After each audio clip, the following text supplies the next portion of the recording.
8-0 over the last 2 years without Drew Brees. 8-0. They're 10-2 this year, and Drew Brees and Michael Thomas have played 2 games together.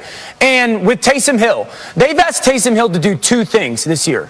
1, win us the games that Drew Brees isn't playing in. He's 3-0 doing that. And then 2, take advantage of this opportunity to show us that you could be our quarterback next year. Check. He's done that. And so this is a football team and an organization that is complete. They got great coaching.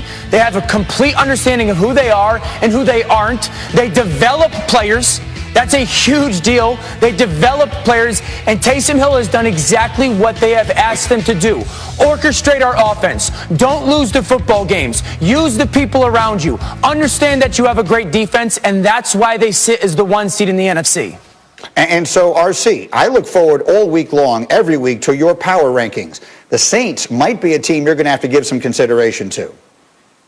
Listen, absolutely. You know what the Saints have done, man? The Saints have played so well with Drew Brees out. It's made me ignore talking about lemons because everything is peachy. The way that this defense has come out and played in Drew Brees' absence, also starting before Drew Brees got hurt, because we could go back to the Tampa Bay Buccaneers and the dominance that we got to see from this secondary, from this front line, and from these linebackers. And this team just continues to get better. And you know, I look at the Kansas City Chiefs and I think to myself, when you watch this offense, guys, this is the best football that's being played in the league. But now, when I look at the New Orleans Saints as a unit, this defense is the best unit in football. Himbo sent me over a stat. The Saints are allowing 4.2 yards per play. Do you know what that means? They are turning everybody into a team that plays offense worse than the Jets, because the Jets average 4.7. So imagine that. Every team that steps onto the field with the New Orleans Saints is now coached by Adam Gase and Greg Williams. That's a team you want to play for, because that's the type of offenses you want to play against. And the New Orleans Saints have set themselves up to not only be the best team in the NFC, they may be the best team in the NFL. It's a very strong point, and I'm sorry I blacked out for a brief moment while you were saying that, the way you brought it up. But, Brett, let me just come to you on this thought. Saints look extraordinarily dangerous in that NFC. But if Taysom Hill is their quarterback, because the injuries Drew Brees is coming back from are serious injuries. They say he's on pace to come back week 14. But if it has to be Taysom Hill, can that team go to the Super Bowl, that defense, with that quarterback? Man, with that defense, it can travel, certainly. But when I look at it, I think it's crazy. Look, Taysom Hill is playing outstanding. And next week they play the Eagles. Well, we know the Eagles can't stop a quarterback running thing. Right. You know, so whatever you do, and I saw Shefty's report that Drew Brees can play, don't do that. Leave Taysom Hill in there. Make sure Drew Brees is 100%.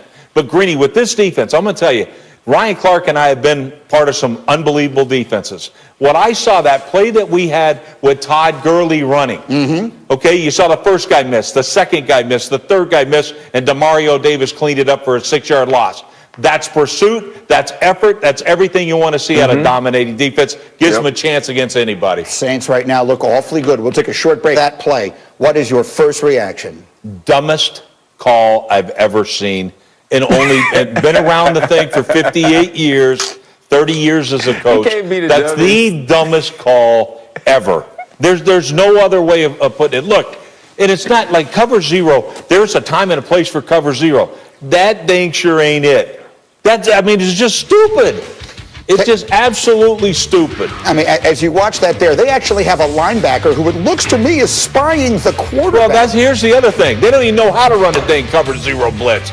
Number one, in a cover zero, and by no means do I mean this is ever appropriate to call it in that situation.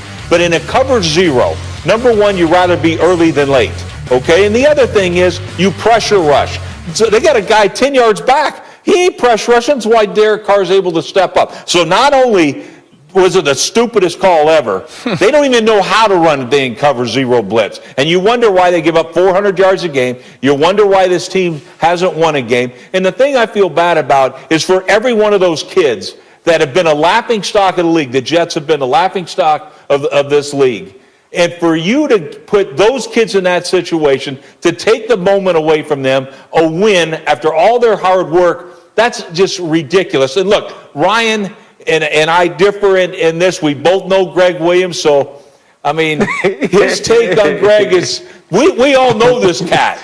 He's the biggest ego. Look, I got a big ego. But I'm not stupid that way. Yes, I have an ego, and I will try to knock the hell out of your quarterback, but I'll beat your protection. I don't have to run cover zero every snap like this cat. So Greg Williams is who we're talking about. To be clear, is the defensive coordinator for the Jets, and he is basically the head coach of the defense. Adam Gase has next to nothing to do with it. This has to be said before, RC, we hear about your thoughts on the play. It has to be brought up, if only because it was all over Twitter immediately yesterday.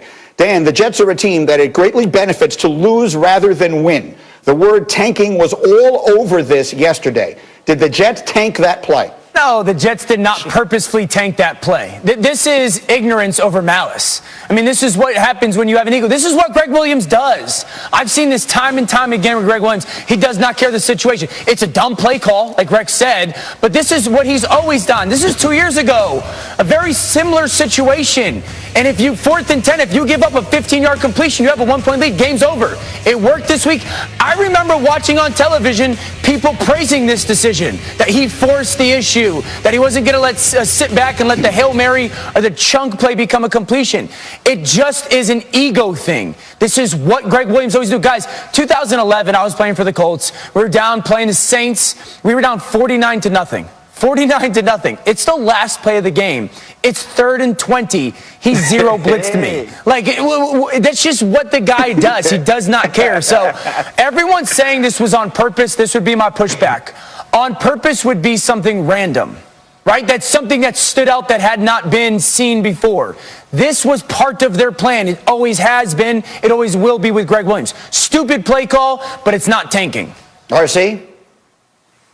And listen, and Rex kind of mentioned it earlier, I really like Greg. If not for Greg Williams and this kind of personality and this type of attitude, a dude that was working for the Tiger Athletic Foundation in 2004 on July 28th and then picked up by Washington on July 29th doesn't become the starting free safety next to Sean Taylor in week 4. But because he doesn't care, because it's just like, you know what, I'm going to play and do the things that I like, this is kind of what you get.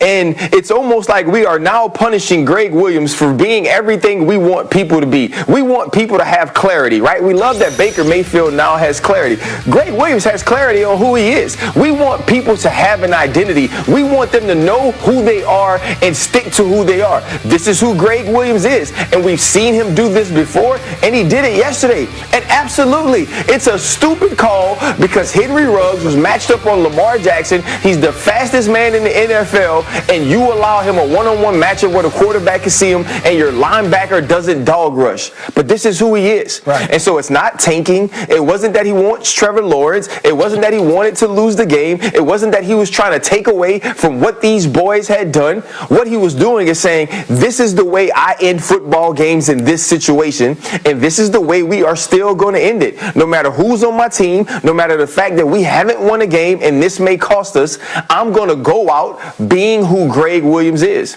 And it just didn't work. I get it. And look, I will say this. I agree, because to suggest that the Jets did this on purpose would suggest a level of aptitude that they have not demonstrated the entire season. It's much easier to assume than inept than some sort of brilliant. But Cindy, do we have the play before? Because it wasn't in the highlight, but it should be pointed out for those who didn't see the game.